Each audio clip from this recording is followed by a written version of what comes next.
ദൈവത്തിൻ്റെ അതിപരിശുദ്ധ നാമം വാഴ്ത്തപ്പെടുമാറാകട്ടെ.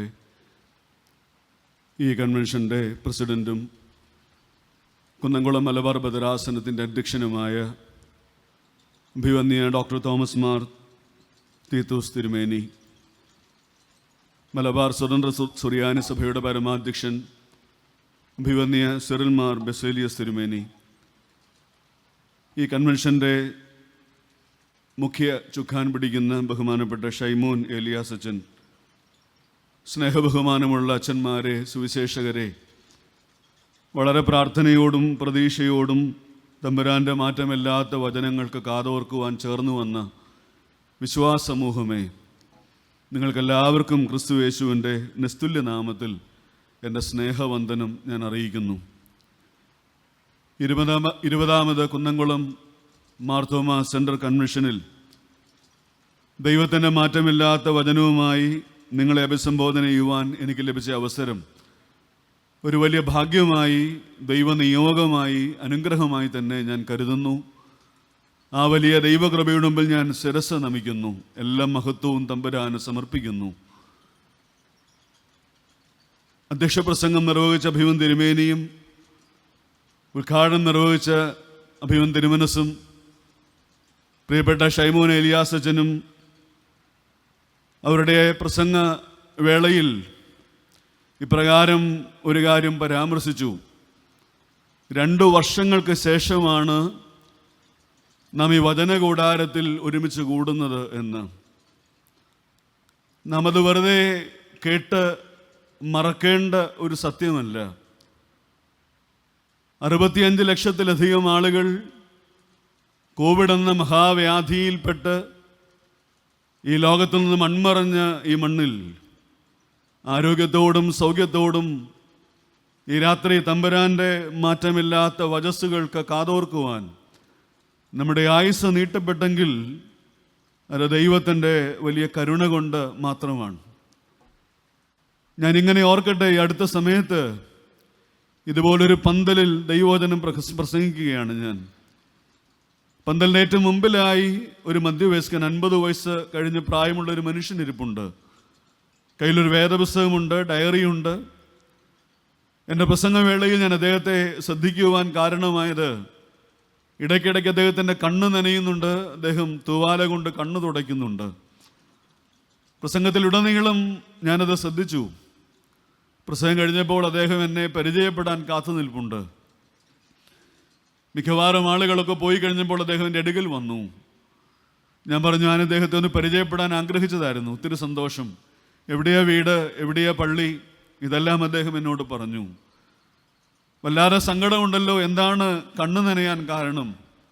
എന്തെങ്കിലും പ്രയാസങ്ങളുണ്ടോ, രോഗമുണ്ടോ, പ്രാർത്ഥനാ വിഷയങ്ങളുണ്ടോ?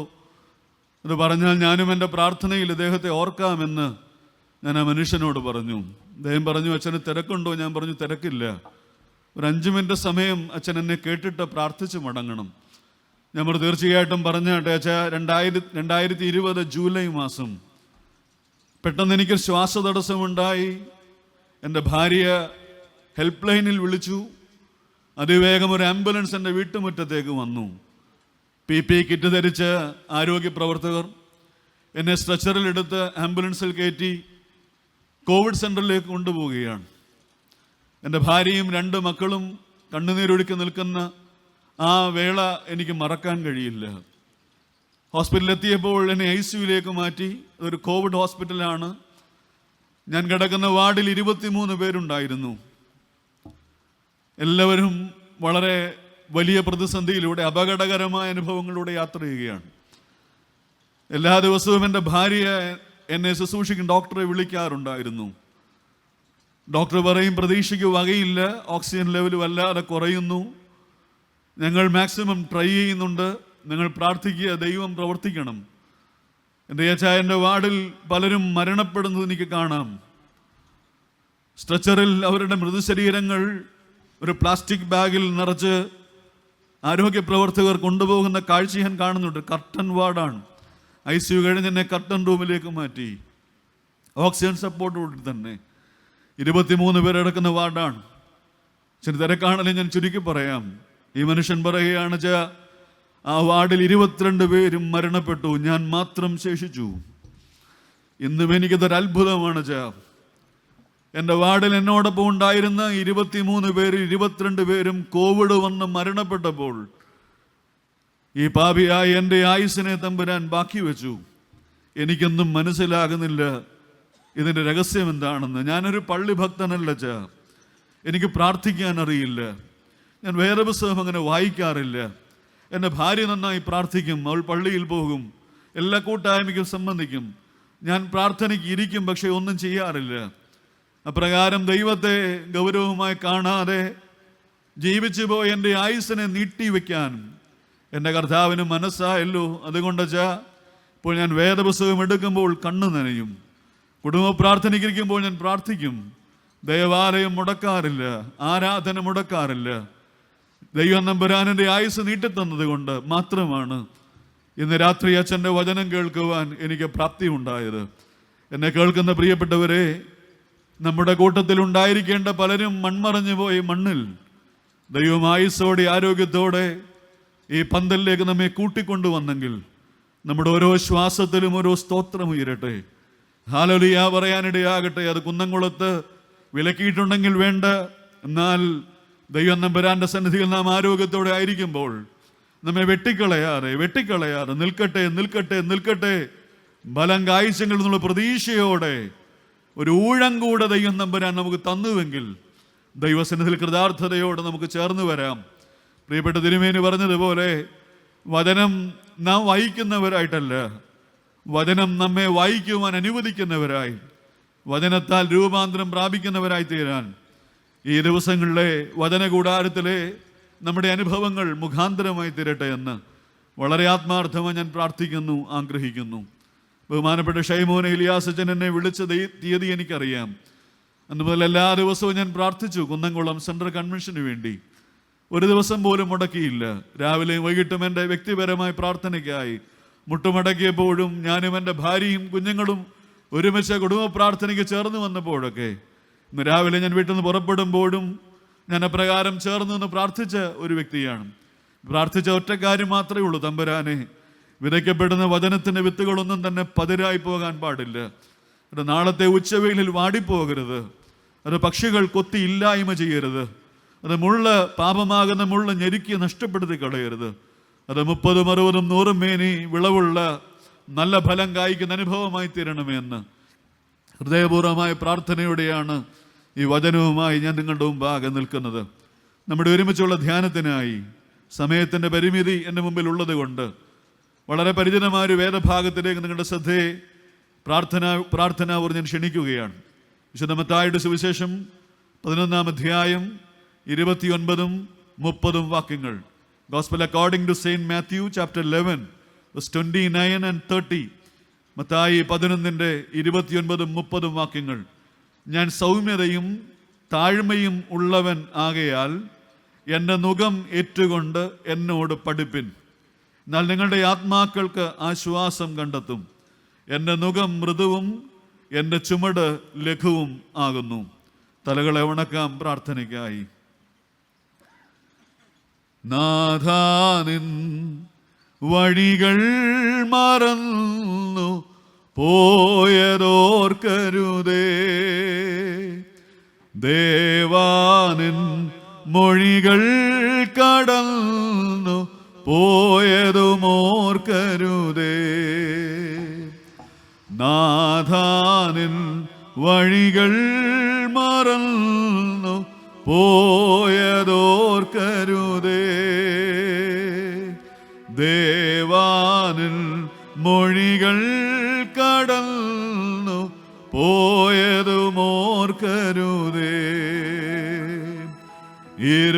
ഇരുളകലാൻ കൃപയരുളൂ, പുതുവചനം ഇന്നു പകരൂ.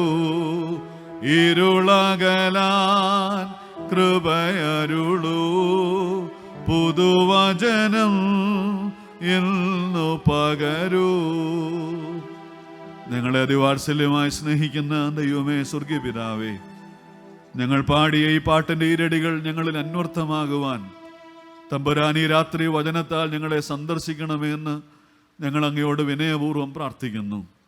നിന്റെ വഴികൾ ഞങ്ങൾ മറന്നുപോയിട്ടും നിന്റെ മൊഴികൾ കടന്നുപോയിട്ടും ഞങ്ങളെ വെട്ടാതെ നിർത്തുവാൻ അങ്ങയ്ക്ക് മനസ്സായത് കൊണ്ട് മാത്രമാണല്ലോ ഈ രാത്രി സൗഖ്യത്തോടെ ബലത്തോടെ ഈ വചനകൂടാരത്തിൽ ഞങ്ങൾ ചേർന്ന് വന്നത്. ഞങ്ങളുടെ കഴിവോ മിടുക്കുമൊന്നുമല്ല എന്ന് വിനയപൂർവ്വം ഓർക്കുവാൻ, ഞങ്ങളുടെ ഓരോ ശ്വാസത്തിലും ഓരോ സ്തോത്രം പറയുവാൻ തമ്പുരാൻ കൃപ ചെയ്യണമേ എന്ന് ഞങ്ങൾ അങ്ങയോട് പ്രാർത്ഥിക്കുന്നു. കർത്താവേ, ഞങ്ങളുടെ ഉള്ളിലെ ഇരുളുകളെല്ലാം അകന്നു പോകുവാൻ, പുതുകൃപയാൽ ഞങ്ങൾ നിറയപ്പെടുവാൻ, വചനത്താൽ ഞങ്ങൾ ശുദ്ധീകരിക്കപ്പെടുവാൻ, കർത്താവെ, ഞങ്ങൾ ആരും വന്നതുപോലെ മടങ്ങാനല്ല, ഒരു പുതുബലത്തോടെ, ഒരു പുതിയ ശക്തിയോടെ, ഒരു പുതിയ കൃപയോടെ, ഒരു പുതിയ അഭിഷേകത്തോടെ, ഒരു പുതിയ തീരുമാനത്തോടെ മടങ്ങിപ്പോകാൻ കർത്താവ് കൃപ ചെയ്യണമേ എന്ന് ഞങ്ങൾ അങ്ങയോട് പ്രാർത്ഥിക്കുന്നു. ബലഹീനനെ ക്രൂശിന്റെ മറവിൽ മറച്ചുകൊള്ളണമേ. അങ്ങേ നാമം മാത്രം ഈ രാത്രി മഹത്വപ്പെടണമേ. മശിഹായുടെ നാമത്തിൽ പ്രാർത്ഥിക്കുന്നത് കരുണ തോന്നി കേൾക്കുമാറാകണമേ. ആമീൻ. എൻ്റെ നുകം ഏറ്റുകൊണ്ട് എന്നോട് പഠിപ്പിൻ. പാലസ്തീനിലെ യഹൂദന്മാർ കാർഷിക വൃത്തിയിൽ ആശ്രയിച്ചവരായിരുന്നു. അവർ ഉഴുവാൻ ഉപയോഗിക്കുന്ന, ഭാരം ചുമക്കാൻ ഉപയോഗിക്കുന്ന, കാളകളുടെ, മൃഗങ്ങളുടെ മുതുകത്ത് വയ്ക്കുന്ന തടി കൊണ്ട് നിർമ്മിച്ച ഒരു ഉപകരണമാണ്, ഒരു ഡിവൈസാണ് നുകം എന്നറിയപ്പെടുന്നത്.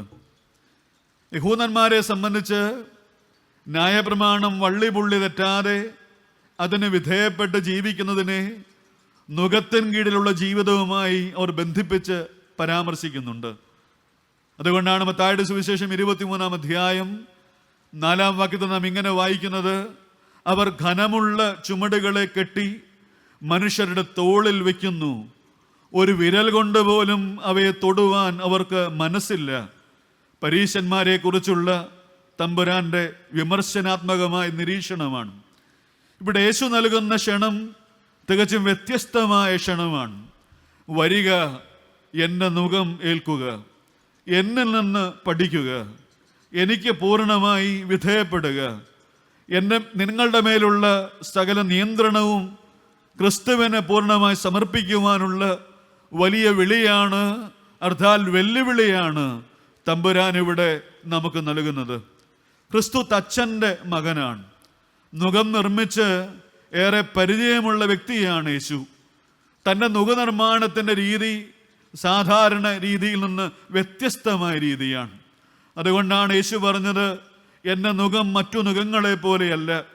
പരീശന്മാരും ന്യായശാസ്ത്രിമാരും ഇന്നലെ വരെ നിർമ്മിച്ച് നിങ്ങളുടെ ചുമലിൽ നിർബന്ധമായി വെച്ച് കെട്ടിയ ഭാരമുള്ള കഠിനമായ നുകങ്ങളെ പോലെയല്ല ഞാൻ നിർമ്മിക്കുന്ന നുകം.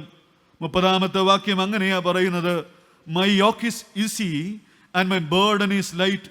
എൻ്റെ നുകം മൃദുവാണ്, എൻ്റെ ചുമട് ലഘുവാണ്. ഞാൻ സൗമ്യതയും താഴ്മയുള്ളവൻ ആകുന്നത് പോലെ ഞാൻ ഒരുക്കുന്ന നുകവും മൃദുവാണ്, സൗമ്യമാണ്. യേശു തമ്പുരാൻ ഇവിടെ ഉറപ്പ് നൽകുകയാണ്. മറ്റൊരു പരിഭാഷയിൽ ഇപ്രകാരം വായിക്കുന്നുണ്ട്: മൈ യോക്ക് ഈസ് സ്വീറ്റ് എന്നാണ്. എൻ്റെ നുകം മധുരതരമാണെന്ന് തമ്പുരാൻ പങ്കുവയ്ക്കുന്നുണ്ട്. കാരണം എൻ്റെ നുകനിർമ്മാണത്തിൽ ഒരു സ്നേഹപ്രമാണമുണ്ട്. എന്താണ് ആ സ്നേഹപ്രമാണം? ഉരുവിനെ പരിശോധിച്ചിട്ട് മാത്രമേ തമ്പുരാൻ നുകം നിർമ്മിക്കുകയുള്ളൂ. വെറുതെ ഒരു നുകം നിർമ്മിച്ച് അത് ചുമലിൽ വെച്ചു കെട്ടുന്നവനല്ല ഈ നല്ല തച്ചനായ ക്രിസ്തു. അനുയോജ്യമായ നുകം, താങ്ങാൻ പറ്റുന്ന നുകം, ചുമക്കാൻ പറ്റുന്ന ഭാരം, നമ്മുടെ സാധ്യതകൾ പരിഗണിച്ചുള്ള നുകം, എനിക്ക് സാധ്യമായത്, എനിക്ക് നിറവേറ്റാൻ കഴിയുമെന്ന് തമ്പുരാൻ ഉറപ്പുള്ളത്, ഹല്ലേലൂയ, നമ്മുടെ ചുമലിൽ വെക്കുന്നവനാണ് ഈ നുകനിർമ്മാതാവ് എന്നുള്ളത് നമുക്ക് എത്രയോ പ്രത്യാശ നൽകുന്ന അനുഭവമാണ്. എന്നിലൂടെ ഈ ഭൂമിയിൽ നിറവേറപ്പെടണമെന്ന് തമ്പുരാൻ ആഗ്രഹിക്കുന്ന ആ ഒരു നുകം മാത്രമാണ് എൻ്റെ ചുമലിൽ തമ്പുരാൻ വയ്ക്കുന്നത്. നമുക്ക് നൽകപ്പെട്ട നിയോഗങ്ങളൊക്കെ തന്നെ ഹല്ലേലൂയ നമ്മിലൂടെ നിറവേറപ്പെടുമെന്ന് തമ്പുരാൻ ഉറപ്പുള്ളത് കൊണ്ടാണ് നമ്മുടെ ചുമലിൽ ഈ നുകങ്ങൾ വെച്ചിരിക്കുന്നത് എന്നുള്ളത് നാം വിസ്മരിപ്പാനായിട്ട് പാടില്ല. അപ്പോൾ തമ്പുരാന് ഉറപ്പുള്ള ഉത്തരവാദിത്തമാണ് നമ്മുടെ മുതുകിൽ, നമ്മുടെ ചുമലിൽ നമ്മുടെ മുകളിൽ വെച്ചിരിക്കുന്നത് നമ്മളത് ഒരിക്കലും മറന്നു പോകാൻ പാടില്ല. രണ്ടാമതായി ഒരു കാര്യം മറന്നു പോകരുത്. നുകം ചുമക്കുമ്പോൾ മൃഗം തനിച്ചല്ല എന്നുള്ള സത്യം നിങ്ങൾ മറന്നു പോകാൻ പാടില്ല. പാലസ്തീൻ നാട്ടിലൊക്കെ അങ്ങനെയാണ്. നുകമെടുത്ത് പരിചയമുള്ള ബലമുള്ള ഒരു ഉരുവിനോട് ചേർത്ത് അതിനെ കെട്ടും. ഹല്ലേലൂയ. ചെറിയ ഭാരം മാത്രമേ പുതിയ ഉരുവിൻ്റെ ചുമലിൽ വരികയുള്ളൂ. നുകം ചുമന്ന് പരിചയസമ്പന്നനായ ഒരു മൃഗത്തെ ചേർത്ത് കെട്ടുന്ന ഒരു ക്രിസ്തു, അത് മറ്റാരുമല്ല, പൊന്നുതമ്പുരാൻ തന്നെയാണ്. നമ്മുടെ നുകത്തിൻ്റെ ഒരു വശത്ത് പരിചയസമ്പന്നനായ ഒരാളുണ്ട് എന്നുള്ളത് എത്ര ആശ്വാസം നൽകുന്ന ഒരു കാര്യമാണ്. ഹല്ലേലൂയ. എന്തൊരു ബലമാണത്, എന്തൊരു ശക്തിയാണ്. ഹല്ലേലൂയ. എന്നെ കേൾക്കുന്ന പ്രിയപ്പെട്ടവരെ, നമുക്ക് നൽകപ്പെട്ട നുകം നാം ഒറ്റയ്ക്ക് ചുമക്കേണ്ട നുകമല്ല. നുകം നൽകിയവൻ ഒപ്പമുണ്ട്. ഹല്ലേലൂയ. പാർട്ട്ണർഷിപ്പ് ഇൻ മിഷനാണ്. ഇത് കർത്താവിനോട് ചേർന്നുള്ള ശുശ്രൂഷയാണ്. നാം തനിയെ ചെയ്യേണ്ട നിയോഗങ്ങളല്ല. നിയോഗം നൽകിയവൻ ഒപ്പമുണ്ട്. മലമുകളിൽ വെച്ച് കർത്താവ് അരുളപ്പാട് നൽകിയപ്പോൾ വളരെ വ്യക്തമായി പറഞ്ഞില്ലേ, നിങ്ങൾ ലോകത്തിലൊക്കെയും പോയി സകല ജാതികളെയും ശിഷ്യരാക്കുക എന്ന് പറയുന്ന വേദഭാഗം മത്തായിയുടെ സുവിശേഷം 28-ാം അധ്യായത്തിൻ്റെ അവസാന ഭാഗം നാം വായിക്കുന്നുണ്ട്. അവിടെ നാം ആവർത്തിച്ച് വായിക്കുന്ന ഒരു സത്യമുണ്ട്. ഞാനോ ലോകാവസാനത്തോളം എല്ലാ നാളും നിങ്ങളോട് കൂടെയുണ്ട്.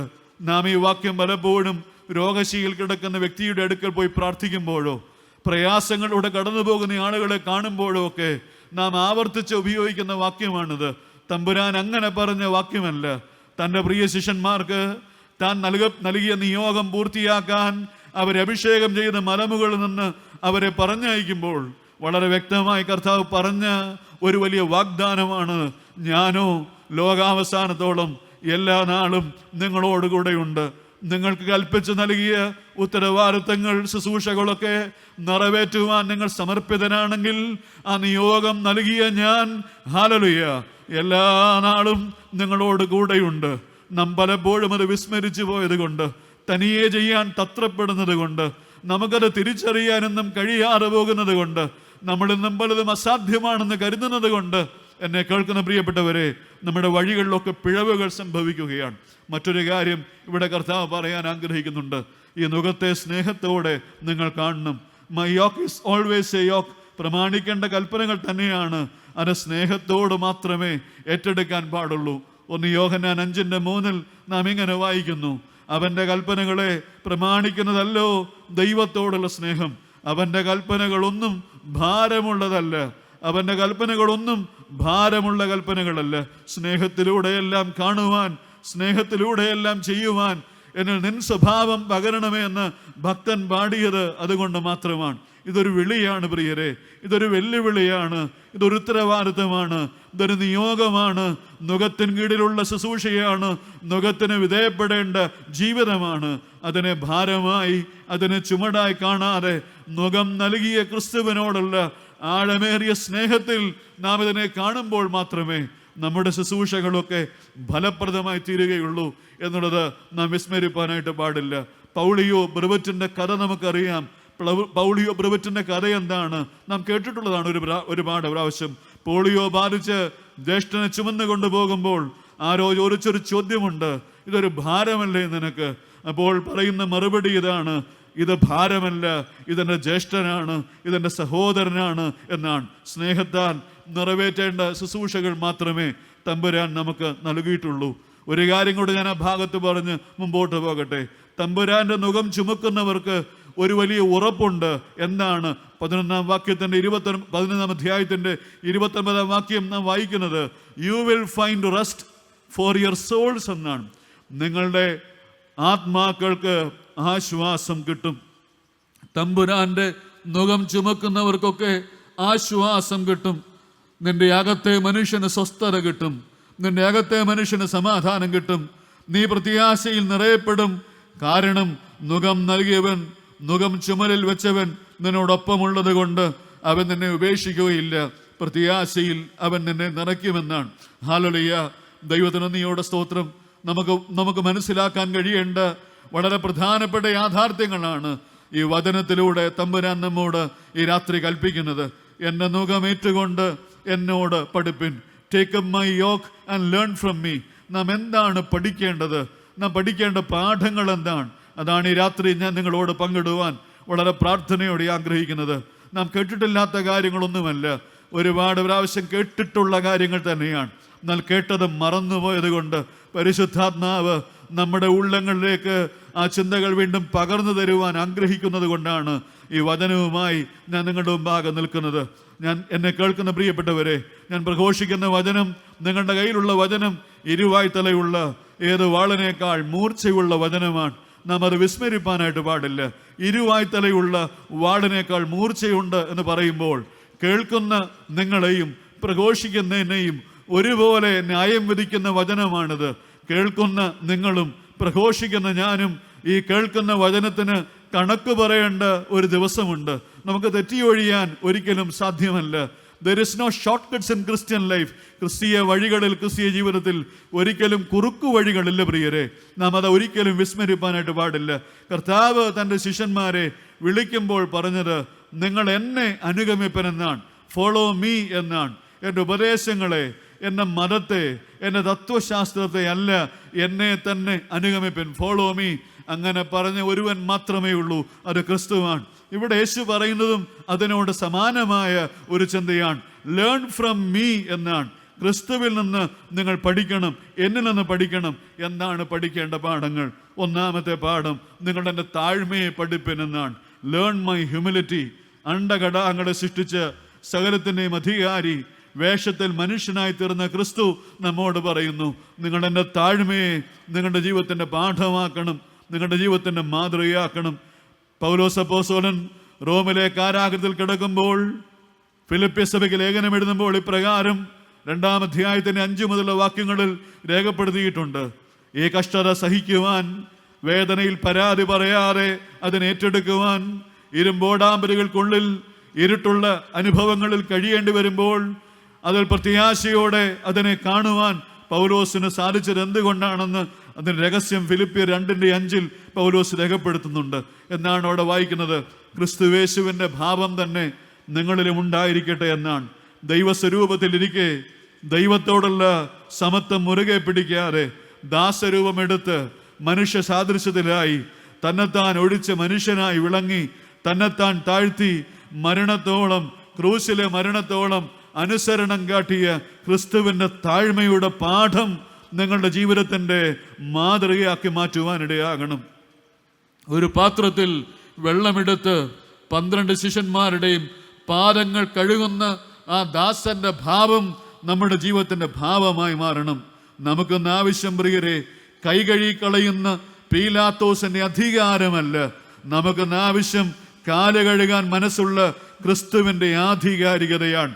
ഞാൻ ആവർത്തിക്കട്ടെ, നമുക്കൊന്ന് ആവശ്യം കൈകഴുകി കളയുന്ന പീലാത്തോസിന്റെ അധികാരങ്ങളല്ല. നമുക്കൊന്ന് ആവശ്യം കാല് കഴുകാൻ മനസ്സുള്ള ക്രിസ്തുവിൻ്റെ ആധികാരികതയാണ്. ഒരു നുണ്ട് അപ്പവും ഒരു മുറി അപ്പവും ഒരു തുള്ളി വീഞ്ഞും നാവിൽ പകർന്നു വെച്ചിട്ട് അന്ത്യത്താഴ വേളയിൽ കർത്താവ് പറഞ്ഞത്, എന്നെ ഭുജിപ്പിനെന്നല്ലേ, ഇത് ഞാനാണ്. ഒരു ദൈവത്തിന് ഇത്രയും ചെറുതാകാൻ കഴിയുമോ പ്രിയരെ? പിറക്കാൻ സ്ഥലമുണ്ടായിരുന്നില്ലല്ലോ. വഴിയമ്പലത്തിൽ സ്ഥലമില്ലായകയാൽ പശുത്തൊട്ടിയിൽ കിടത്തി എന്നല്ലേ നാം വായിക്കുന്നത്. യാത്ര ചെയ്യാൻ വാഹനമുണ്ടായിരുന്നില്ല. ഒരു കഴുതയുടെ ചുമലിലല്ലേ വാഹനമേറിയത്. കരം കൊടുക്കാൻ പണമുണ്ടായില്ല. മത്സ്യത്തിന്റെ വയറ്റിൽ നിന്നല്ലേ കരം കൊടുത്തത്. അടക്കാൻ ഒരു അങ്കുലം മണ്ണുണ്ടായിരുന്നില്ല. ഒരു മനുഷ്യന്റെ അവകാശമല്ലേ മരിച്ചാൽ അടക്കപ്പെടാൻ അല്പം മണ്ണ് വേണമെന്ന്, അതുപോലും ഉണ്ടായില്ലല്ലോ.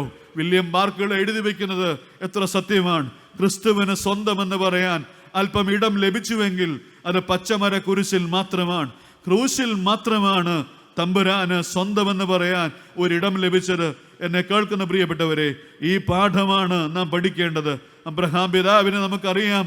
മമ്മരുടെ തോപ്പിലിരിക്കുമ്പോൾ തൻ്റെ മുമ്പിലൂടെ കടന്നു വരുന്ന ദൈവപുരുഷന്മാരെ കണ്ട് ഓടിച്ചെന്ന് നിലം വരെ കുനിഞ്ഞുവെന്നാണ്. ഇനിയും കുനിയണമെങ്കിൽ മണ്ണ് മാറ്റണം. ദ മാക്സിമം പോസിബിൾ ഹ്യൂമിലിറ്റിയാണ്. ഹല്ലേലൂയ, ദൈവത്തിന് നീയോട് സ്തോത്രം. അബ്രഹാമേ, നീ വിശ്വാസികളുടെ പിതാവായി എണ്ണപ്പെട്ടുവെങ്കിൽ അതിന് രഹസ്യം എന്താണ് ചോദിച്ചാൽ അബ്രഹാം പറയും, 100-ാമത്തെ വയസ്സിലും കുനിയാനുള്ള ഒരു മനസ്സുണ്ടായത് കൊണ്ടാണ്. മടങ്ങുന്ന കാൽമുട്ടകളും വണങ്ങുന്ന ശിരസ്സുമുള്ളവന് മാത്രമേ ഉന്നതമായ അനുഭവങ്ങളിലേക്ക് പ്രവേശിപ്പാനായിട്ട് സാധിക്കുകയുള്ളൂ. മോശയുടെ ജീവിതം നാം പഠിക്കുമ്പോൾ അങ്ങനെയല്ല, ഞാൻ പരാമർശിച്ചു വിടുകയാണ്. വേദപുസ്തകം സാക്ഷ്യപ്പെടുത്തുന്നു, ഭൂതലത്തിലേക്ക് വെച്ച് ഏറ്റവും സൗമ്യനായ മനുഷ്യൻ. ആവർത്തന പുസ്തകം അവസാന അധ്യായത്തിന്റെ അവസാന വാക്യങ്ങളിൽ ഇപ്രകാരം ഒരു ശ്രേഷ്ഠമായ സാക്ഷ്യം പറയുന്നുണ്ട്. എന്താണ്? യഹോവ അഭിമുഖമായി എറിഞ്ഞ മോശയെ പോലെ ഒരു പ്രവാചകൻ, ഹല്ലേലൂയ, പിന്നെ ഇസ്രായേൽ ഉണ്ടായിട്ടില്ല എന്നാണ്. The most incomparable personality in the history of Israel എന്നാണ്. യഹോവ അഭിമുഖമായി എറിഞ്ഞ് മോശയെ പോലെ ഒരു പ്രവാചകൻ പിന്നെ ഇസ്രായേൽ ഉണ്ടായിട്ടില്ല. ഇൻകംപാരബിൾ, മാച്ച്ലെസ്, അതുല്യനായ ഒരു വ്യക്തിത്വത്തിന് ഉടമയായി തീരാൻ മോശെ നിനക്ക് എങ്ങനെ കഴിഞ്ഞു എന്ന് ചോദിച്ചാൽ, മോശയുടെ ജീവിതം നമ്മോട് ഇപ്രകാരം പറയും: സൗമ്യതയോടെ, സാവധാനതയോടെ, താഴ്മയോടെ ജീവിക്കുന്നവർക്ക് മാത്രമേ അത് സാധ്യമായി തീരുകയുള്ളൂ. ദാവീദ് പറയുന്നു, ഞാൻ എൻ്റെ പണ്ടത്തെ നാളുകളെ ഓർക്കുന്നുവെന്ന്. എൻ്റെ പണ്ടത്തെ നാളുകളെ എനിക്ക് വിസ്മരിപ്പാനായിട്ട് സാധ്യമല്ല. എൻ്റെ ഭവനത്തിലേക്ക്, ഇശായിയുടെ ഭവനത്തിലേക്ക് ശമൂവേൽ തൈലക്കുമായി വന്നപ്പോൾ എൻ്റെ സഹോദരന്മാരിൽ ഒരുവൻ രാജാവാകുമെന്ന് എൻ്റെ അപ്പൻ വ്യാമോഹിച്ചതാണ്. ഏലിയാബിനെ മുമ്പിൽ നിർത്തി, അബീനാദാബിനെ രണ്ടാമന് നിർത്തി, ശമ്മയെ മൂന്നാമന് നിർത്തി, നാലാമും അഞ്ചാമനും ആറാമനും ഏഴാമനുമായ മക്കളെയെല്ലാം നിരത്തി നിർത്തി. അപ്പൻ ചിന്തിച്ചു, ഇതിലൊരുവൻ രാജാവാകുമെന്ന്. 7 പേരെ കഴിഞ്ഞപ്പോൾ ശമൂവേൽ ദൈവാത്മാവിൽ ചോദിച്ചൊരു ചോദ്യമുണ്ട്. ദാവീദ് പറയുന്നത്, എൻ്റെ പണ്ടത്തെ നാളുകളെ ഞാൻ ഓർക്കുന്നു. 143 സങ്കീർത്തനത്തിൻ്റെ 5 വാക്യമാണ്. അടിവരയിടണം പ്രിയരെ. എന്താ കാരണം? ശമൂവേൽ ചോദിക്കുന്നു, ഇനിയും നിനക്ക് മക്കളുണ്ടോ? ഉണ്ട്, ഒരുവനുണ്ട്. എവിടെയാണവൻ? അവൻ വനാന്തരങ്ങളിലാണ്. He is not presentable before anyone. അവൻ ആരുടെ മുമ്പിൽ കാഴ്ചവെക്കാൻ പര്യാപ്തമായതൊന്നുമില്ല. എൻ്റെ മക്കളിൽ ഒരുവനായി ഞാൻ അങ്ങനെ വലിയ ഗൗരവമായി കാണാറില്ല. അവൻ അട്ടുപറ്റത്തോടൊപ്പം പാർക്കുന്നവനാണ്. അവനെ വിളിപ്പിൻ. ഹല്ലേലൂയ, ദൈവത്തിന് നന്ദിയോടെ സ്തോത്രം. ദാവീദ് തൻ്റെ ബാല്യക്കാരുടെ പക്കൽ ആട്ടുപറ്റത്തെ ഏൽപ്പിച്ച് കാണും, അല്ലെങ്കിൽ താൻ അതിവേഗം ആലയിലേക്ക് ആടുകളെ ചേർത്ത് കാണും. തൻ്റെ വീടിനുള്ളിലേക്ക് വരുമ്പോൾ കണ്ട കാഴ്ച, യാഗപീഠം ഒരുക്കപ്പെട്ടിരിക്കുകയാണ്. ശമൂവേൽ ആത്മനിറവിൽ തൈലക്കൊമ്പുമായി നിൽക്കുകയാണ്. ശമൂവേൽ ദാവീദിനെ അരികിലേക്ക് വിളിച്ച് അവൻ്റെ ശിരസ്സ് കുനിച്ചു പിടിച്ച് അഭിഷേകതൈലം ഒഴിച്ചപ്പോൾ ദാവീദ് ആത്മാവിൽ അഭിഷേകം ചെയ്യപ്പെടുകയാണ്. ഹല്ലേലൂയ, ദൈവത്തിന് നന്ദിയോടെ സ്തോത്രം. ദാവീദ് പ്രകാരം ഓർക്കുന്നു. ഹല്ലേലൂയ. എൻ്റെ ദാവീദ് പറയുന്നത്, പണ്ട് ഞാൻ നടന്നത് വനാന്തരങ്ങളിലൂടെയാണ്, ഞാൻ ഇരിക്കുന്നത് രാജകൊട്ടാരത്തിലാണ്. പണ്ട് ഞാൻ ഇരുന്നത് മലഞ്ചെരുവിലും വൃക്ഷക്കൊമ്പിലുമാണ്, ഞാൻ ഇരിക്കുന്നത് സിംഹാസനത്തിലാണ്. പണ്ടെൻ്റെ കയ്യിലൊരു വടിയുണ്ടായിരുന്നു, എൻ്റെ കയ്യിലുള്ളത് രാജാവിൻ്റെ ചെങ്കോലാണ്. പണ്ടെൻ്റെ ശിരസിലൊരു തലപ്പാവുണ്ടായിരുന്നു, എൻ്റെ ശിരസിലുള്ളത് രാജകിരീടമാണ്. പണ്ട് ഞാൻ നഗ്നപാതനായി നടന്നവനാണ്, എൻ്റെ കാലിൽ രാജാവിൻ്റെ ചെരുപ്പുണ്ട്. I remember my past. എൻ്റെ പണ്ടത്തെ നാളുകളെ ഓർക്കുന്നു. വിനയത്തോടെ, താഴ്മയോടെ ജീവിപ്പാൻ മനസ്സുള്ളവർക്ക് മാത്രമേ കർത്താവിൻ്റെ വഴിയിൽ സഞ്ചരിപ്പാനായിട്ട് സാധിക്കുകയുള്ളൂ. എൻ്റെ മുഖം മൃദുവാണ്, എൻ്റെ ചുമട് ലഘുവാണ്, എന്നോടൊപ്പം പഠിക്കണമെന്ന് തമ്പുരാൻ പറയുമ്പോൾ ഈ രാത്രി ഒന്നാമതായി നാം പഠിക്കേണ്ടത് അവൻ്റെ താഴ്മയെ മാത്രമാണ്. ഹല്ലേലൂയ, ദൈവത്തിന് നന്ദിയോടെ സ്തോത്രം. കിഴക്കമ്പലത്തിനടുത്ത് മലയിടം തുരത്തുന്നൊരു സ്ഥലമുണ്ട്. അവിടെ ഒരു വർഗീസ് ചെമ്മാശനുണ്ട്. ഒരു പ്രത്യാശ ഭവൻ്റെ സ്ഥാപക പ്രവർത്തകനാണ് വർഗീസ് ചെമ്മാശൻ. യാക്കോബായ സഭയിലെ ഒരു ചെമ്മാശനാണ്. ഞാൻ ആ സ്ഥാപനത്തെക്കുറിച്ച് ഒരുപാട് കേട്ടിട്ടുണ്ട്. 50-ലധികം മാനസിക ഭ്രാന്തിയുള്ള പുരുഷന്മാരും സ്ത്രീകളും പാർക്കുന്ന ഒരു അഭയകേന്ദ്രമാണ് പ്രത്യാശ ഭവൻ. വർഗീസ് ചെമ്മാശൻ എന്നെ ഒരിക്കൽ വിളിക്കുന്നു. ഞാൻ ആലുവയിൽ ശുശ്രൂഷ ചെയ്യുന്ന സമയത്ത്, ഷാജി അച്ഛനല്ലേ? ഞാൻ പറഞ്ഞു, അതെ അച്ഛൻ, ഞങ്ങൾക്ക് ഇവിടെ ഒരു കൺവെൻഷനുണ്ട്, അച്ഛൻ ഒരു ദിവസം വന്നൊന്ന് പ്രസംഗിക്കാമോ? ഞാൻ പറഞ്ഞു, തീർച്ചയായിട്ടും അച്ഛാ, ഞാനൊരു ദിവസം വരാം. ഏത് ദിവസമാണ്? അച്ഛൻ പറയുന്ന ദിവസം ഞാൻ വരാം. ഞാൻ ആ സ്ഥാപനം കാണാൻ, സന്ദർശിക്കാൻ കാത്തിരിക്കുകയായിരുന്നു. അച്ഛൻ വന്നാട്ടെ. അച്ഛൻ പറഞ്ഞ ദിവസം ഞാൻ പോയി. എൻ്റെ മുമ്പിലിരിക്കുന്നത് 51 മാനസിക ഭ്രാന്തിയുള്ള സ്ത്രീകളും പുരുഷന്മാരുമാണ്. 27 സ്ത്രീകളുണ്ട്, 24 പുരുഷന്മാരുണ്ട്. ഇതുപോലെ വലിയ ഗായക സംഘമൊന്നുമില്ല. അവിടെ വോളണ്ടിയറായി പ്രവർത്തിക്കുന്ന ചില സഹോദരന്മാർ നിന്ന് തമ്പേരടിച്ച് പാട്ടുപാടുന്നുണ്ട്. ഈ പ്രിയപ്പെട്ടവർ അതിനോടൊപ്പം താളമില്ലെങ്കിലും കൈകൊട്ടുന്നുണ്ട്, ശബ്ദമുണ്ടാക്കുന്നുണ്ട്. ഞാൻ വിചാരിച്ചു, ദൈവം എന്താ ശാന്തമായി അവർ ഇരിക്കുകയാണ്. അവർ മാനസിക ഭ്രാന്തി ഉള്ളവരാണെന്ന് നമുക്കൊരിക്കലും കണ്ടാൽ മനസ്സിലാകില്ല. അത്രമാത്രം ദൈവകൃപയിൽ പൊതിയപ്പെട്ടവരാണ് ഈ 51 പേരും. ഞാൻ വചന ശുശ്രൂഷ ആരംഭിച്ചു. സാധാരണ പ്രസംഗം പോലെ എനിക്ക് പ്രസംഗിക്കാൻ കഴിഞ്ഞില്ല. ഹല്ലേലൂയ. ദൈവാത്മാവിനെ ഒരുപാട് ബലപ്പെടുത്തിയ മറക്കാൻ പറ്റാത്തൊരു ദിവസം. അത് കഴിഞ്ഞ് പറഞ്ഞു, അച്ഛാ ഇന്ന് കഞ്ഞിയാണ്, അച്ഛന് പ്രശ്നമില്ലെങ്കിൽ ഞങ്ങളുടെ കൂടെ ഈ പ്രിയപ്പെട്ടവരോട് ചേർന്ന് കഞ്ഞി കുടിക്കുക. ഞാൻ പറഞ്ഞു, തീർച്ചയായിട്ടും അച്ഛാ, അതൊരു സന്തോഷമുള്ള കാര്യമല്ലേ. ഈ പ്രിയപ്പെട്ടവരുടെ കൂടെ മെസ്സിൽ പോയി ഞാൻ കഞ്ഞിയും പേരും കുടിച്ചു പ്രിയരെ. അത് കഴിഞ്ഞ് അച്ഛൻ്റെ കൂടെ ഞാൻ ഏറെ നേരം ഷമ്മാശനോട് ഞാൻ ഏറെ നേരം സംസാരിച്ച സമയത്ത് ഞാൻ ചോദിച്ചു, ഷമ്മാശ എങ്ങനെയാണ് തുടങ്ങിയത്? 28-ാമത്തെ വയസ്സിൽ, അതായത് 23 വർഷങ്ങൾക്ക് മുൻപ് വഴിയിൽ കണ്ട ഒരു മാനസിക ഭ്രാന്തിയുടെ ഒരു അപ്പച്ചനെ എന്നെ സൈക്കിളിൽ കയറ്റിയിരുത്തി വീട്ടിൽ കൊണ്ടുവന്ന് ആരംഭിച്ച ശുശ്രൂഷയാണ് ചായത്. ഞങ്ങൾ കിടക്കുന്ന മുറിയിൽ ആ അപ്പനെ കിടത്തി ഞാനും ഭാര്യയും പുറകിലെ ചായ്പുരയിട്ട് ഇറങ്ങിക്കിടന്നു. കൊച്ചു കുഞ്ഞുങ്ങളാണ്, 2 പെൺമക്കളാണ്. അങ്ങനെ ആരംഭിച്ച ശുശ്രൂഷയാണ്. ഈ സ്ഥാപനം നിൽക്കുന്നത് എൻ്റെ സ്വത്തിലാണ്. എനിക്ക് എൻ്റെ അപ്പൻ വീരം തന്ന വസ്തുവാണിത്. ഇത് മുഴുവൻ ഈ സ്ഥാപനത്തിന് വേണ്ടിയാണ്. 2 കെട്ടിടങ്ങൾ പണിതു, ഞാനിവിടെ പാർക്കുന്നു. ഹല്ലേലൂയ, ദൈവത്തിന് നന്ദിയോടെ സ്തോത്രം. ആർക്കും വേണ്ടാത്ത, ആരുമില്ലാത്ത 51 പേരെ പാർപ്പിച്ച് ശുശ്രൂഷ ചെയ്യുന്ന പ്രത്യാശ ഭവൻ. ഹല്ലേലൂയ. ഞാൻ ചോദിച്ചു, ഷമ്മാശനായിട്ട് എത്ര വർഷമായി? ഇപ്പോൾ പറഞ്ഞു, അച്ഛാ ഞാൻ ഷമ്മാശനായിട്ട് 5 വർഷമായി. യാക്കോബായ സുറിയാനി സഭയുടെ പരമാധ്യക്ഷൻ എൻ്റെ ശുശ്രൂഷ കണ്ടിട്ട് താല്പര്യപ്പെട്ട് എനിക്ക് നൽകിയ നിയോഗമാണിത്. ഞാൻ സെമിനാരി പഠിച്ചിട്ടില്ല അച്ഛാ, ഞാൻ 10ാം ക്ലാസ് മാത്രം പഠിച്ചയാളാണ്. സെമിനാരി വിദ്യാഭ്യാസം ഇല്ല എനിക്ക്. അതുകൊണ്ട് പ്രത്യേകമായി എനിക്ക് ഒരു നിയോഗമായി എനിക്ക് നൽകിയതാണ് ഈ ഷമ്മാശ സ്ഥാനം. ഞാൻ അത്ഭുതപ്പെട്ടു പോയി. ഞാൻ ചോദിച്ചു, അപ്പോൾ ഷമ്മാശൻ ഇനിയും എന്നാ കശീശയാകുക? ഇനി എത്ര നാൾ കാത്തിരിക്കേണ്ടി വരും? നിങ്ങൾ വിശ്വസിക്കണം പ്രിയരെ, ഷമ്മാശൻ പറഞ്ഞ മറുപടി കേൾക്കണോ? തമ്പുരാൻ എന്നെ ഏൽപ്പിച്ച നിയോഗം പോലും നിറവേറ്റാൻ എനിക്കിന്ന് വരെ കഴിയുന്നില്ല. ഒരു ഷമ്മാശനായി അതിൻ്റെ എല്ലാ അർത്ഥത്തിലും ശുശ്രൂഷ നിറവേറ്റാൻ ഇന്ന് വരെ കഴിയാത്ത എനിക്ക് ഒരു കശീശ ആകുന്നതിനെ കുറിച്ച് ചിന്തിക്കാൻ എന്ത് അവകാശം വെച്ചാ?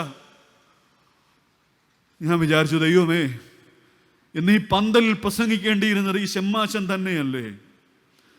ഒരു ഷമ്മാശനായി എന്നെ നിയോഗിച്ച സഭ, ദൈവം, അതുപോലും ദൈവം ആഗ്രഹിക്കുന്ന രീതിയിൽ എന്നും ചെയ്യാൻ കഴിയാതെ പോകുന്ന എനിക്ക് ഒരു പൂർണ്ണ പട്ടക്കാരനാകാൻ എന്തവകാശം? ഇത് മതി അച്ഛാ, ഇത് മതി, ഇങ്ങനെ തുടർന്നാൽ മതി. തൻ്റെ മൂത്ത മകൾ കാനഡയിലായിരുന്നു, നേഴ്സിംഗ് ശുശ്രൂഷ ചെയ്ത മകൾ തിരികെ വന്ന് അപ്പൻ്റെ കൂടെയുണ്ട്. 2ാമത്തെ മകൾ തെലങ്കാന യൂണിവേഴ്സിറ്റിയുടെ സോഷ്യോളജി PhD ചെയ്യുകയാണ് സ്കോളർഷിപ്പോടെ. അവളും അപ്പൻ്റെ കൂടെ ശുശ്രൂഷയ്ക്ക് വേണ്ടി ഒരുക്കപ്പെടുകയാണ്. ഹല്ലേലൂയ, ദൈവത്തിന് നന്ദിയോടെ സ്തോത്രം. കർത്താവിൻ്റെ വഴികളിൽ ജീവിക്കുന്ന പ്രിയപ്പെട്ടവരെ, നമുക്ക് ഈ താഴ്മയുടെ പാഠം പഠിപ്പാൻ ഇനിയുമെങ്കിലും കഴിയണം. നമ്മളൊക്കെ എന്തോ ആയെന്നുള്ള ചിന്ത നമ്മളെ വല്ലാതെ ഭരിക്കുന്നുണ്ട്. നമ്മുടെ നോട്ടത്തിലും നമ്മുടെ ഭാവത്തിലും നമ്മുടെ നടപ്പിലും നമ്മുടെ സമീപനങ്ങളിലുമൊക്കെ നമുക്കൊന്ന് താഴാൻ, ഒന്ന് വിനയപ്പെടാൻ, ഒന്ന് തലകുനിക്കാൻ കഴിയുന്നില്ലെങ്കിൽ നാം എന്ത് പഠിച്ചു ഇന്ന് വരെ? 20 സംവത്സരങ്ങൾ വചനകൂടാരത്തിൽ ഇരുന്നിട്ട് നാം എന്ത് പഠിച്ചു? കോവിഡിലൂടെ നാം കടന്നുപോയിട്ടും നാം എന്ത് പഠിച്ചു? ഒന്നും പഠിച്ചില്ലല്ലോ പ്രിയരെ. ഞാൻ മുമ്പോട്ട് പോകട്ടെ. കർത്താവ് നമ്മോട് 2ാമതായി പറയാൻ ആഗ്രഹിക്കുന്ന കാര്യം, ലേൺ മൈ ഫോർഗീവ്നെസ്, എൻ്റെ ക്ഷമയെ നിങ്ങൾ പഠിക്കണം എന്നാണ്. ക്രൂരമായി തന്നെ ഉപദ്രവിക്കുന്നവർ, ചാട്ടവാര കൊണ്ടുള്ള അടി, കുന്തം കൊണ്ടുള്ള കുത്ത്, മുഖത്ത് തുപ്പൽ, മുതുക് ഒഴിവുചാൽ പോലെ കീറി, കുടിക്കാൻ അവസാനം മരിക്കും മുമ്പ് ഒരു തുള്ളി വെള്ളം ഒരുവൻ്റെ നാവിൽ നുണയ്ക്കാൻ കഴിയുക അവൻ്റെ അവകാശമല്ലേ? അതുപോലെ നിഷേധിക്കപ്പെട്ട ക്രിസ്തു ആരോടും കയ്പും വിദ്വേഷവുമില്ലാതെ ഇപ്രകാരം ഒഴിഞ്ഞില്ലേ, പിതാവേ, ഇവർ ചെയ്യുന്നത് ഇന്നതെന്ന് ഇവരറിയാകിയാൽ ഇവരോട് ക്ഷമിക്കണമേ എന്ന് പൗലോസ് ശ്ലീഹ എഫെസോസിലെ സഭയോട് ഇപ്രകാരം എഴുതി വയ്ക്കുന്നുണ്ട്. 4-ാം അധ്യായത്തിൻ്റെ 32-ാം വാക്യം. ദൈവം ക്രിസ്തുവിൽ നിങ്ങളോട് ക്ഷമിച്ചതുപോലെ നിങ്ങൾ അന്യോന്യം ക്ഷമിപ്പിനെന്നാണ്. ദൈവം ക്രിസ്തുവിൽ നിങ്ങളോട് ക്ഷമിച്ചതുപോലെ നിങ്ങൾ അന്യോന്യം ക്ഷമിപ്പിനെന്നാണ്. ദൈവം ക്രിസ്തുവിൽ നിങ്ങളോട് ക്ഷമിച്ചതിൻ്റെ ആഴം നിങ്ങൾ തിരിച്ചറിയുന്നുവെങ്കിൽ നിങ്ങൾക്ക് ആരോടും പകയോടെ വിദ്വേഷത്തോടെ ജീവിപ്പാനായിട്ട് സാധ്യമല്ല. ഗിരിപ്രഭാഷണത്തിൽ തമ്പുരാൻ പറഞ്ഞത് അപ്രകാരമല്ലേ? സഹോദരനോട് കോപിക്കുന്നവൻ ന്യായവിധിക്ക് യോഗ്യനാകും. നിസ്സാര എന്ന് പറഞ്ഞാലോ ന്യായാധിപ സഭയുടെ മുമ്പിൽ നിൽക്കേണ്ടി വരും. മൂഢ എന്ന് പറഞ്ഞാൽ അഗ്നി നരകത്തിന് യോഗ്യനാകും. ഇത് വെറുതെ ആലങ്കാരികമായ ഭാഷയിൽ തമ്പുരാൻ പറഞ്ഞു വെച്ച വചസ്സുകളല്ലല്ലോ പ്രിയരെ.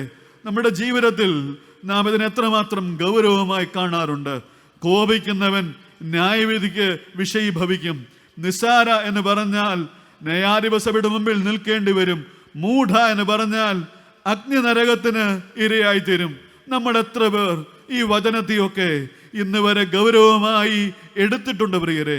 നമുക്കിന്നും പകയോടെ വിദ്വേഷത്തോടെ മാത്രമേ വർത്തിക്കാൻ കഴിയുന്നുള്ളല്ലോ. നാം നമ്മോട് തന്നെ ചോദിക്കേണ്ട ചോദ്യമാണ്.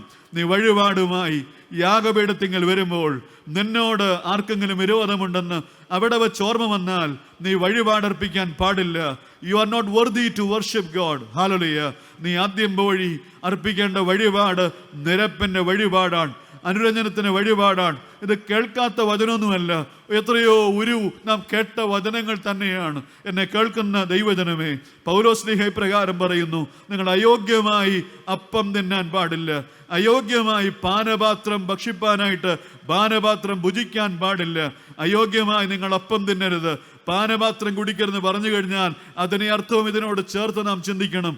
പകയും വിദ്വേഷവും ഉള്ളിൽ പുലർത്തിക്കൊണ്ട് നാം ഒരു കാരണവശാലും കർത്താവിൻ്റെ മേശയിലേക്ക് അടുത്തു വരാൻ നമുക്ക് അനുവാദമില്ല.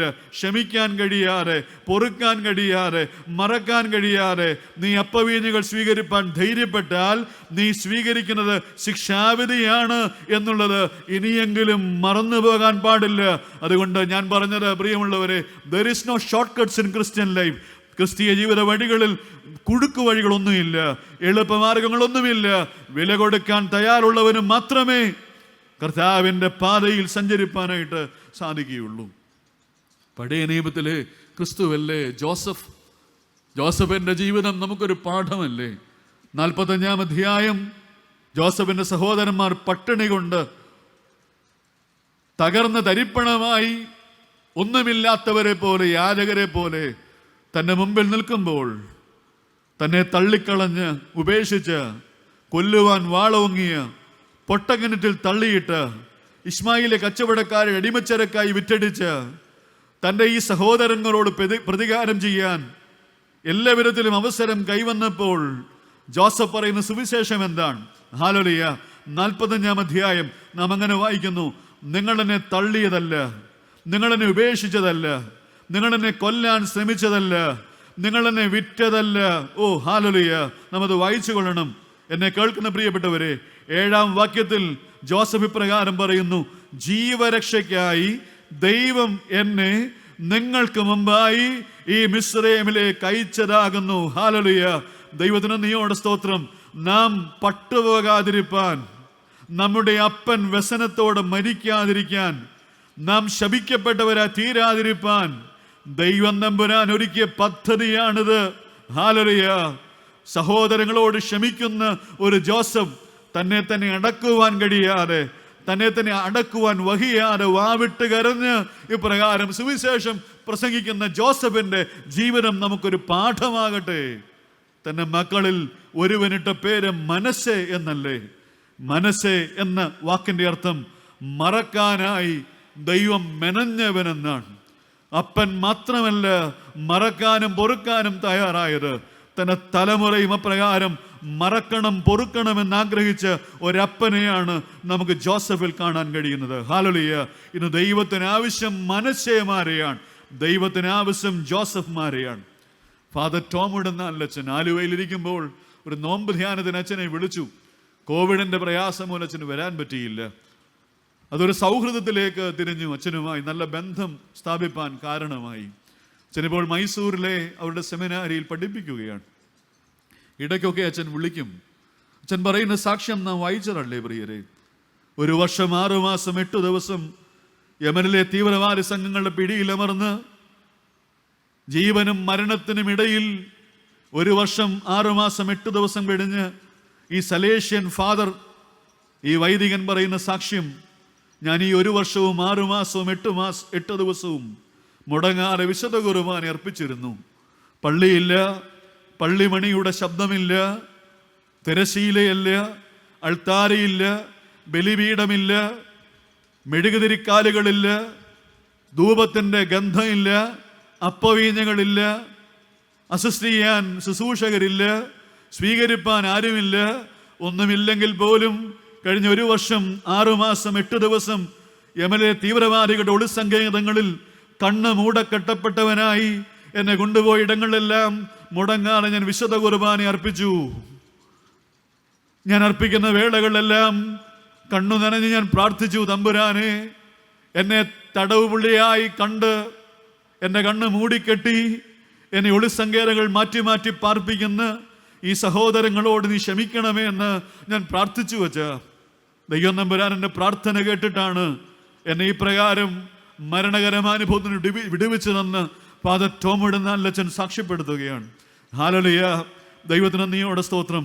പള്ളിയില്ലാഞ്ഞിട്ടും അപ്പവീഞ്ഞകളില്ലാഞ്ഞിട്ടും വിശുദ്ധ കുർബാന അർപ്പിക്കാൻ ബലിപീഠമില്ലാഞ്ഞിട്ടും മുടങ്ങാതെ കുർബാന അർപ്പിക്കാൻ മനസ്സുണ്ടായ, എല്ലാവരോടും ക്ഷമിക്കാൻ, എല്ലാവർക്കും വേണ്ടി പ്രാർത്ഥിപ്പാൻ മനസ്സുണ്ടായ ടോമിടുന്ന അച്ഛൻ പറയുന്നു, അതാണ് ഇന്ന് ക്രൈസ്തവ സഭയ്ക്ക് ആവശ്യം. ഹല്ലേലൂയ.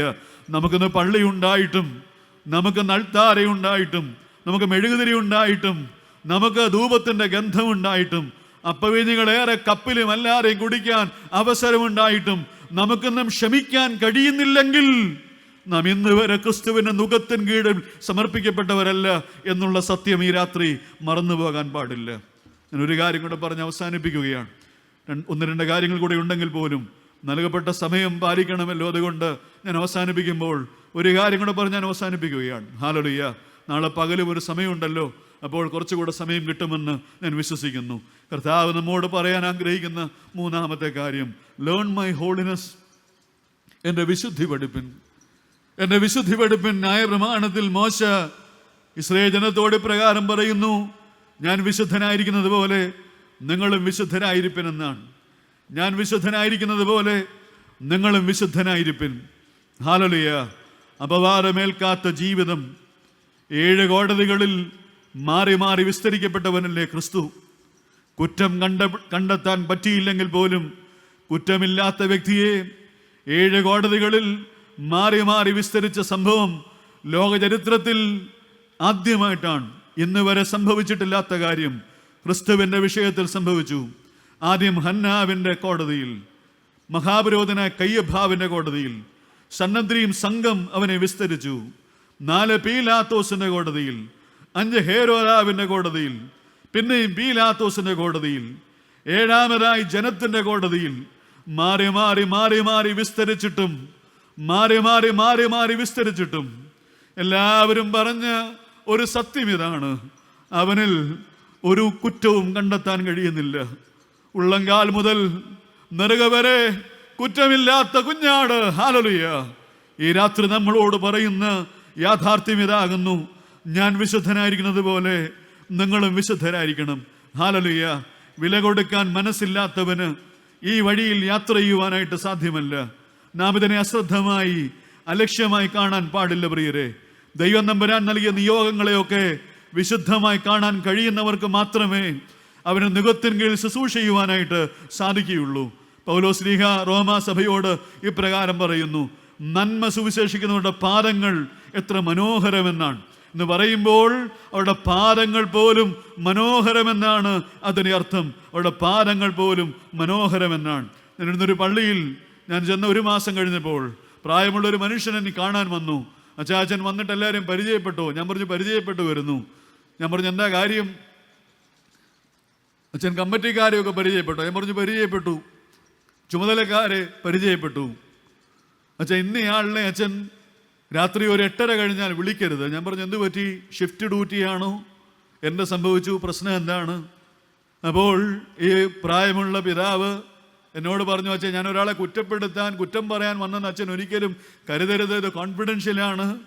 അച്ഛനോട് ജസ്റ്റ് ഒരു കാര്യം പറഞ്ഞതേ ഉള്ളൂ, ശ്രദ്ധിച്ചാൽ ഉപകാരം. രാത്രി 8:30 മണി കഴിഞ്ഞാൽ അദ്ദേഹത്തെ വിളിക്കാൻ പാടില്ല. ഞാൻ ചോദിച്ചു, എന്താ പ്രശ്നം? അച്ഛാ, അദ്ദേഹം മിലിറ്ററി റിട്ടയർഡാണ്. എല്ലാ മാസവും 1-ാം തീയതി മിലിറ്ററി ക്യാൻറ്റീനിൽ പോയി മദ്യം വാങ്ങും. മദ്യം വാങ്ങിയാൽ ഇഷ്ടമുള്ള ബ്രാൻഡ് ഫ്രിഡ്ജിൽ വെച്ച് കുടിക്കും, ബാക്കി മദ്യം മറിച്ചു വയ്ക്കും. ഈ പള്ളിയിലെ ചുമതലാസ്ഥാനിയാണ്, കാലങ്ങളായി ചുമതല വഹിക്കുന്നയാളാണ്. പക്ഷെ ഇന്ന് വരെ മാനസാന്തരപ്പെട്ടിട്ടില്ല. 8:30 കഴിഞ്ഞാൽ ശരിയായ ഭാഷയിൽ സംസാരിപ്പാൻ അദ്ദേഹത്തിന് അറിയില്ല. മുമ്പ് പല അച്ഛന്മാർക്കും പ്രയാസമുണ്ടായതുകൊണ്ട്, അച്ഛൻ ചെറുപ്പമായതുകൊണ്ട് ഞാനൊരു എളിയ ഉപദേശം പറഞ്ഞതേ ഉള്ളൂ. അച്ഛൻ സ്വീകരിച്ചാൽ നന്ന്. ഞാൻ പറഞ്ഞു, തീർച്ചയായിട്ടും അത് സത്യമായിരുന്നു. പ്രിയരെ, എന്നെ കേൾക്കുന്ന പ്രിയപ്പെട്ടവരെ, എന്ന് മാനസാന്തരപ്പെട്ടവർ ശുശ്രൂഷയിലേക്ക് വരുന്നു എന്ന് പറയാൻ നമുക്ക് കഴിയുന്നില്ല. പാപത്തെ നിസ്സാരമായി കാണുന്ന ഒരു ലോകമാണ്. പള്ളിയിൽ ചുമതല വഹിക്കുന്നവർ, പള്ളിയിൽ ചുമതലാസ്ഥാനികളായിരിക്കുന്നവർ, അത് ട്രസ്റ്റി ആണെങ്കിലും അക്കൗണ്ടന്റ് ആണെങ്കിലും സെക്രട്ടറി ആണെങ്കിലും അല്ലെങ്കിൽ അത് ഏറെ ചുമതല വഹിക്കുന്നയാളാണെങ്കിലും അസംബ്ലി ആണെങ്കിലും മണ്ഡലാംഗമാണെങ്കിലും കമ്മിറ്റിക്കാരനാണെങ്കിലും, ദൈവം തമ്പുരാൻ നൽകിയ നിയോഗത്തെ അശ്രദ്ധമായി അലക്ഷ്യമായി കാണാൻ നീ ഇനിയും ധൈര്യപ്പെടാൻ പാടില്ല. യിരെമ്യാ പ്രവാചകന്റെ പുസ്തകം 48-ാം അധ്യായത്തിന്റെ 10-ാമത്തെ വാക്യത്തിൽ പ്രവാചകൻ ആത്മനിറവിൽ ഇപ്രകാരം വിളിച്ചു പറയുന്നു, യഹോവയുടെ വേല അലംഭാവത്തോടെ ചെയ്യുന്നവൻ ശപിക്കപ്പെട്ടവനെന്നാണ്. യഹോവയുടെ വേല അലംഭാവത്തോടെ ചെയ്യുന്നവൻ ശപിക്കപ്പെട്ടവനാണ്. അവൻ മാത്രമല്ല, അവന്റെ തലമുറയും ഈ ശാപമേറ്റു വാങ്ങേണ്ടി വരും. നിസ്സാരമായി ഇതിനെ കാണാൻ പാടില്ല. അതുകൊണ്ടാണ് അച്ഛൻ ആദ്യം പറഞ്ഞത്, ഇത് ഇരുവായ്ത്തലയുള്ള ഏത് വാളിനേക്കാൾ മൂർച്ചയുള്ള വചനമാണ്. പ്രഘോഷിക്കുന്ന ഞാനും കേൾക്കുന്ന നിങ്ങളും ഒരുപോലെ ഈ വചനത്തിന് കണക്ക് പറയേണ്ട ഒരു ദിവസമുണ്ട്. ഞാൻ അവസാനിപ്പിക്കട്ടെ. എൻ്റെ കയ്യിലിരിക്കുന്ന രസീത് മൂത്താമ്പാക്കൽ സാൽ കൊച്ചുകുഞ്ഞ് ഉപദേശി വർഷങ്ങൾക്ക് മുൻപ് മാവേലിക്കര യൂണിയൻ ക്രിസ്ത്യൻ പ്രസിൽ തയ്യാറാക്കിയ ഒരു രസീതിന്റെ കോപ്പിയാണ്. ബേദലഹേം ആശ്രമ പ്രസ്ഥാനം എന്നാണ് ഇതിന്റെ ഹെഡിങ്. തെക്കൻ തിരുവാങ്കൂർ കോളറ റിലീഫ് വേല എന്നാണ് ഇതിന്റെ സബ് ഹെഡിങ്. ബറേസി കോളറ ബാധിച്ച് പാവപ്പെട്ട ജനങ്ങൾക്ക് പണം സമാഹരിക്കാൻ വേണ്ടി തയ്യാറാക്കിയ രസീതിന്റെ കോപ്പിയാണ്. ഞാൻ മൂത്താമ്പാക്കൽ ഇടയാറമുളയിലെ ബറേസിയുടെ വീട്ടിൽ പോയപ്പോൾ ഈ രസീതിന്റെ കോപ്പി പലത് കണ്ടപ്പോൾ ഒന്ന് ഞാൻ വാങ്ങിയതാണ്. ലാമിനേറ്റ് ചെയ്ത ബൈബിൾ ഒരു നിധി പോലെ ഞാൻ വെച്ചിരിക്കുകയാണ്. അതിലെ വാചകം ഞാൻ വായിച്ചു കേൾപ്പിക്കാം. എന്താണെന്നറിയാമോ? ഡാഷ് അവറുകൾക്ക് മശിഹാതമ്പുരാന്റെ തിരുനാമത്തിൽ നടത്തപ്പെടുന്ന ഈ ദയാർഥ ശുശ്രൂഷ വേലയ്ക്കായി അവിടുന്ന് സദയം അയച്ചു തന്ന ഡാഷ് രൂപ, ഡാഷ് ചക്രം, ഡാഷ് കാശ് നന്ദിപൂർവ്വം കൈപ്പറ്റിയിരിക്കുന്നു. ബാക്കി ശ്രദ്ധിക്കണം. ഒറ്റ പൈസ പോലും ദുരുപയോഗപ്പെടുത്താതെ അവിടുത്തേക്ക് സ്വർഗത്തിൽ പ്രതിഫലം ലഭിക്കണമെന്നുള്ള പ്രാർത്ഥനാപൂർവം വിനിയോഗിച്ചു കൊള്ളാവുന്നതാണെന്ന് സവിനയം വാഗ്ദാനം ചെയ്തു കൊള്ളുന്നു. ക്രിസ്തുവിൽ എളിമദാസൻ കൊച്ചുകുഞ്ഞ് ഉപദേശി ഇടയാറമുള്ള ജനത്തിൽ നിന്ന് പിരിക്കുന്ന പണത്തെക്കുറിച്ചുള്ള അക്കൗണ്ടബിലിറ്റി വെളിപ്പെടുത്തുന്ന ഒരു സാക്ഷ്യപത്രമാണിത്. നിങ്ങൾ നൽകുന്ന ഒരു ചില്ലിക്കാശിന് പോലും ഒരു ദുരുപയോഗം വരുത്താതെ അതിന് സ്വർഗത്തിൽ നിങ്ങൾക്ക് പ്രതിഫലം ലഭിക്കണമെന്നുള്ള ഉത്തമമായ ബോധ്യത്തോടെ വിശ്വസ്തതയോടെ ഞാനിത് കൈകാര്യം ചെയ്യാമെന്ന് ഉറപ്പ് പറഞ്ഞ് 62 വയസ്സുവരെ ഈ ഭൂമിയിൽ ഒരു മാലാഖയെ പോലെ ജീവിച്ച ഒരു വിശുദ്ധനാണ് മൂത്താമ്പാക്കൽ സാറ് കൊച്ചുകുഞ്ഞ് ഉപദേശി. ഉപദേശിയുടെ പാട്ടെന്താണ്? ഒരുപാട് പാട്ടുണ്ട്. അദ്ദേഹത്തിന്റെ ഉള്ളിലെ സ്വപ്നം എന്താണ്? എന്താ പാടിയത്? രാപ്പകൽ നീ എന്നെ വീഴ്ചയിൽ നിന്നെന്നെ സ്വപ്നത്തിൽ കൂടെയും കാക്കേണമേ.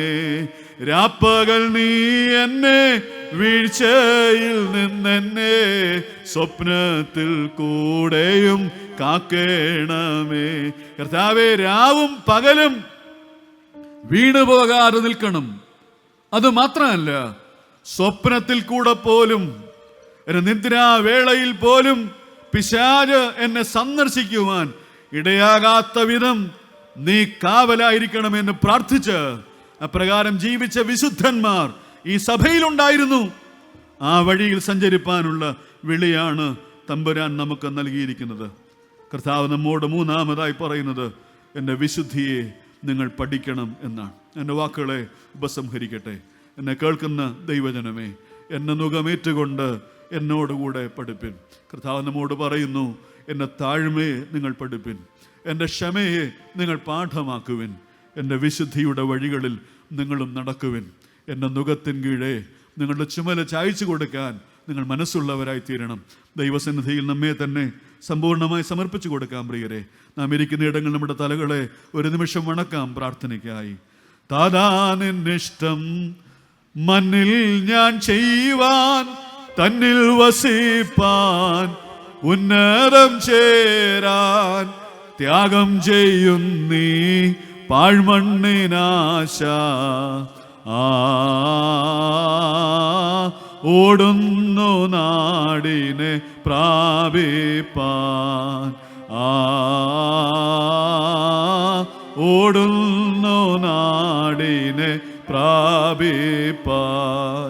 കരുണാനിധിയെ കാൽവരി അൻപേ നീ മാത്രമാണ് എനിക്കാധാരം, നീ മാത്രമാണ് എനിക്കാധാരം. ഞങ്ങളെ അതിവാത്സല്യമായി സ്നേഹിക്കുന്ന ഞങ്ങളുടെ ദൈവമേ, സ്വർഗീയ പിതാവേ, ആയുസ്സോടെ ആരോഗ്യത്തോടെ ഈ വചന കൂടാരത്തിൽ ചേർന്ന് വരാൻ തമ്പുരാൻ ഞങ്ങളോട് കാണിച്ച കരുണയ്ക്കായി ഞങ്ങൾ അങ്ങേ നന്ദിയോട് സ്തുതിക്കുന്നു. ഈ രാത്രി ഞങ്ങളെ കേൾപ്പിച്ച അങ്ങയുടെ മാറ്റമില്ലാത്ത വചനത്തിനായിട്ട് സ്തോത്രം. കർത്താവേ, നിന്റെ മുഖം ഏറ്റുകൊണ്ട് നിന്റെ കൂടെ യാത്ര ചെയ്യാൻ ഞങ്ങളെ ഇതാ സമ്പൂർണ്ണമായി സമർപ്പിക്കുന്നു. ഞങ്ങളൊരുപാട് പാഠങ്ങൾ പഠിക്കേണ്ടവരാണല്ലോ. നിങ്ങൾ പഠിക്കേണ്ട പാഠങ്ങൾ വ്യക്തമായി ഞങ്ങളെ ബോധ്യപ്പെടുത്തിയല്ലോ. നിന്റെ താഴ്മയെ പഠിപ്പാൻ, നിന്റെ ക്ഷമയെ പഠിപ്പാൻ, നിന്റെ വിശുദ്ധിയെ പഠിപ്പാൻ. ഹല്ലേലൂയ. അപ്രകാരം കർത്താവേ, അർത്ഥവത്തായ ക്രിസ്തീയ സാക്ഷ്യം നിറവേറ്റിക്കൊണ്ട് ഈ ദേശത്ത് നിന്നെ മഹത്വപ്പെടുത്തുവാൻ ഞങ്ങളെ വ്യക്തികളായി കുടുംബങ്ങളായി സഹായിക്കണമേ എന്ന് ഞങ്ങൾ അങ്ങയോട് പ്രാർത്ഥിക്കുന്നു. വിതയ്ക്കപ്പെടുന്ന വചനത്തിന് വിത്തുകളൊന്നും തന്നെ പതിരായി പോകാതെ അത് ഫലകരമായി തീരുവാൻ തമ്പുരാൻ കൃപ ചെയ്യണമേ എന്ന് പ്രാർത്ഥിക്കുന്നു. എല്ലാ മഹത്വവും കർത്താവിന് മശിഹായുടെ നാമത്തിൽ അപേക്ഷിക്കുന്നത് കരുണ തോന്നി കേൾക്കുമാറാകണമേ. ആമേൻ.